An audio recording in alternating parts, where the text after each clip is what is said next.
Hi hello friends, మనం కోడిగుడ్డు టమాటా కూర చేయడానికి ముందుగా ఉల్లిగడ్డలు తీసుకొని ముక్కలుగా తీసుకొని స్టవ్ వెలిగించి స్టవ్ మీద గిన్నె పెట్టుకొని గిన్నెలో ఆయిల్ అండ్ ఉల్లిగడ్డలు వేసుకొని అందులో కొద్దిగా పసుపు వేసుకొని మగ్గించిన తర్వాత అందులో టమాటా కట్ చేసినవి వేసుకోవాలి.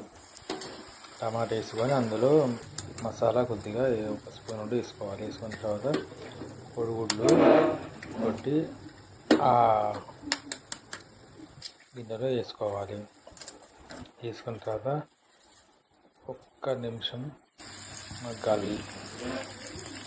మగ్గిన తర్వాత అందులో కొద్దిగా కారం